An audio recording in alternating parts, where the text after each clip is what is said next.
નમસ્કાર. દિવસભરના તાજા સમાચારોમાં તમારું સ્વાગત છે. તમારી સાથે હું છું પિનલગીરી ગોસ્વામી. સમાચારો વિસ્તારથી જાણીએ એ પહેલા મહત્વના સમાચારો ઉપર એક નજર. મિત્રો, આજની વિડીયોમાં સૌપ્રથમ વાત થશે ઠંડી ભૂકા બોલાવશે. અંબાલાલ પટેલની મોટી આગાહી સામે આવી છે. સમગ્ર રાજ્યમાં ધીમે ધીમે ઠંડીનું જોર વધી રહ્યું છે.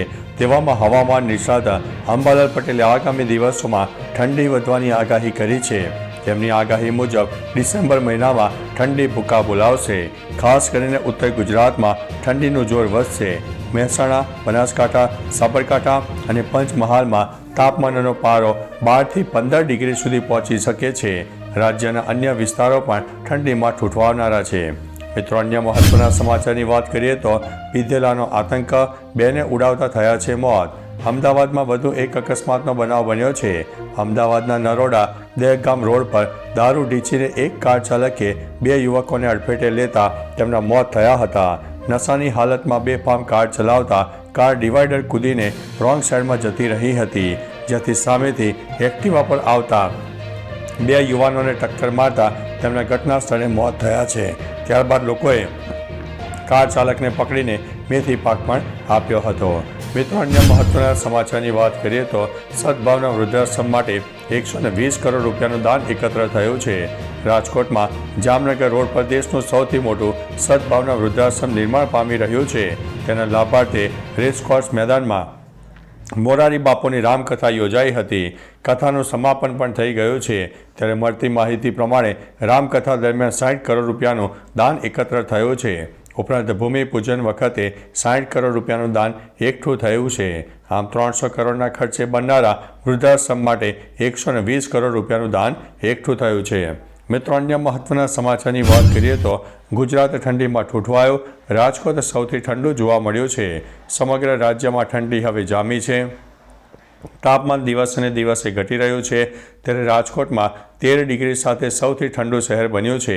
આ સિવાય ગાંધીનગરમાં 15.1, અમદાવાદમાં 16.3, મહેસાણામાં 15.03, પાલનપુરમાં 16 ડિગ્રી, વડોદરામાં 16 ડિગ્રી, ભાવનગરમાં 17.2, અમરેલીમાં 16.7, દ્વારકામાં 17.2 અને ભરૂચમાં 18.2 અને નવસારીમાં 19.1 ડિગ્રી તાપમાન નોંધાયું છે. મિત્રો, અન્ય મહત્વના સમાચારની વાત કરીએ તો આ છોકરાનો આઈક્યુ આઈન્સ્ટાઈન અને હોકિંગ કરતાં પણ વધુ છે.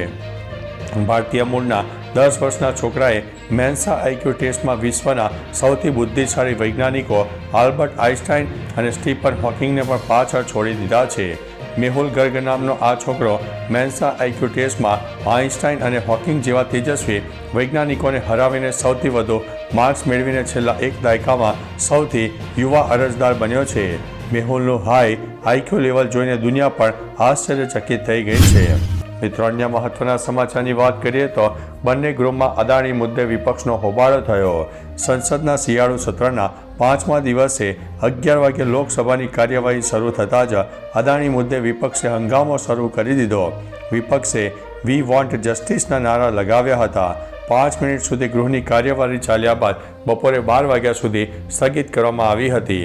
રાજ્યસભામાં લગભગ 15 મિનિટ સુધી કાર્યવાહી ચાલુ રહી હતી. વિપક્ષી નેતાઓએ ત્યાં હોબાળો પણ મચાવ્યો હતો. ગૃહને બપોરે 12 વાગ્યા સુધી સ્થગિત કરી દેવામાં આવ્યું હતું. મિત્રો, અન્ય મહત્વના સમાચારની વાત કરીએ તો ફરી ખેડૂત આંદોલન, ભયંકર ટ્રાફિક જામ, 4000 જવાનો તૈનાત કરવામાં આવ્યા છે. સંયુક્ત કિસાન મોરચાના નેતૃત્વમાં હજારો ખેડૂતો નોઈડાથી દિલ્હી તરફ કૂચ કરવાની તૈયારી કરી રહ્યા છે. તેઓ નોઈડાથી દિલ્હીના સંસદ ભવન સુધી વિરોધ કૂચ કરશે, જેને લઈને નોઈડા દિલ્હીને જોડતા હાઈવે છાવણીમાં બદલાયા છે. ઘણી જગ્યાએ બેરિકેડિંગ લગાવવામાં આવ્યા છે. ટ્રાફિક પોલીસે એડવાઇઝરી જારી કરી છે. યુપી અને દિલ્હી બોર્ડર પર 3 કિલોમીટર લાંબો ટ્રાફિક જામ થયો હતો. લગભગ 4000 સૈનિકો તૈનાત કરાયા છે. મિત્રો, અન્ય મહત્વના સમાચારની વાત કરીએ તો ગીરમાં કાશ્મીરી કેસરની સફળ ખેતી કરાઈ છે. ગીરમાં કાશ્મીરી કેસર હવે જોવા મળી રહ્યું છે. જણાવી દઈએ કે ગીરના યુવા ખેડૂત વનરાજભાઈએ ટેકનોલોજીની મદદથી કાશ્મીરના કેસરની ગીરમાં ખેતી કરીને સફળતા મેળવી છે. હાલ આ ખેડૂત કેસરની ખેતી કરીને બમણી આવક મેળવી રહ્યા છે. વનરાજ રામે 2023માં કૃષિ સ્નાતકનો અભ્યાસ પૂર્ણ કરીને 40 સ્ક્વેર ફૂટના રૂમમાં આધુનિક ટેકનિકની મદદથી કેસર ઉગાડ્યું છે. મિત્રો, અન્ય મહત્વના સમાચારની વાત કરીએ તો પદ છોડતા પહેલા બાઇડનની મોટી ચાલાકી. પદ છોડતા પહેલા અમેરિકી રાષ્ટ્રપતિ જો બાઇડને પોતાના પુત્ર હન્ટરને ગેરકાયદેસર બંદૂક રાખવા અને કરચોરીના મામલામાં માફી આપી દીધી છે. બાઇડને કહ્યું છે કે જ્યારથી મેં રાષ્ટ્રપતિ પદ સંભાળ્યું છે, મેં કહ્યું હતું કે હું ન્યાય વિભાગના નિર્ણયોમાં હસ્તક્ષેપ નહીં કરું. મેં મારું વચન પાળ્યું છે. પણ હન્ટરને નિશાન બનાવવામાં આવી રહ્યો છે. મને લાગે છે કે અમેરિકનો સમજી શકશે કે પિતા અને રાષ્ટ્રપતિએ આ નિર્ણય કેમ લીધો છે. મિત્રો, અન્ય મહત્વના સમાચારની વાત કરીએ તો ઐતિહાસિક એલિસ બ્રિજનું રિનોવેશન શરૂ કરવામાં આવ્યું છે. આઝાદી પૂર્વે અંગ્રેજોએ સાબરમતી નદી ઉપર બનાવેલા ઐતિહાસિક ગણાતા એલિસ બ્રિજના રિનોવેશનની કામગીરીનો પ્રારંભ કરવામાં આવ્યો છે અને તેની હેરિટેજ વેલ્યુ જળવાઈ રહે તે પ્રકારે તેનું નવીનીકરણ કરવામાં આવશે. તેમાં કમિટી ચેરમેને જણાવ્યું છે 130 વર્ષ પહેલાં 4 લાખમાં બનેલા 14 સ્પાન અને આર્ચ ટાઈપ તથા બોસ સ્ટ્રિંગ ટાઈપનો સ્ટીલ સ્ટ્રક્ચરનો બ્રિજ વર્ષોથી એલિસ બ્રિજ તરીકે ઓળખાય છે. મિત્રો, અન્ય મહત્વના સમાચારની વાત કરીએ તો અજય દેવગણની નવી ફિલ્મોમાં ઋતિક રોશન વિલન. અજય દેવગણ વધુ એક ફિલ્મોમાં દેખાવાનો છે. તાન્હાજી ફિલ્મ બનાવનારા ઓમ રાઉતના દિગ્દર્શન હેઠળ એક મરાઠી ફિલ્મનું રિમેક કરી રહ્યા છે. આ ફિલ્મ એક મરાઠી સેનાની પર આધારિત હોવાનું મનાય છે. આ ફિલ્મોમાં અજય દેવગણ મુખ્ય નાયક તરીકે અને તેની સામે ઋતિક રોશન મુખ્ય વિલન તરીકે હશે તેવું ચર્ચાઈ રહ્યું છે.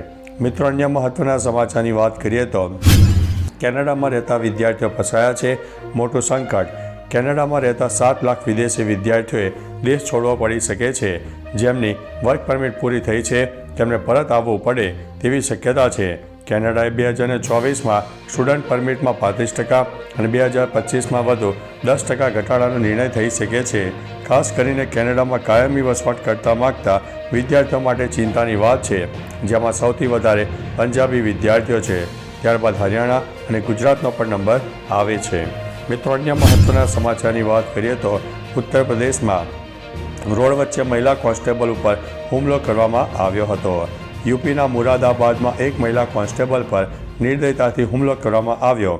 વિડીયોમાં એક મહિલા કોન્સ્ટેબલ સિવિલ ડ્રેસમાં રોડ પર જઈ રહ્યા હોય છે ત્યારે બાઇક પર સવાર વ્યક્તિ તેમને કંઈક કહે છે. દલીલબાજી થઈ, લડાઈ શરૂ થઈ. આ દરમિયાન વ્યક્તિ મહિલા ઉપર હુમલો કરે છે, તેને જમીન પર પછાડી દે છે. પીડિત મહિલા કોન્સ્ટેબલે આરોપીઓ વિરુદ્ધ FIR લગાવી છે. તો ચાલો મિત્રો, ફરીથી દેશ અને દુનિયાના સુપરફાસ્ટ સમાચાર લઈને મળતા રહીશો. ત્યાં સુધી અમને રજા આપશો. નમસ્તે.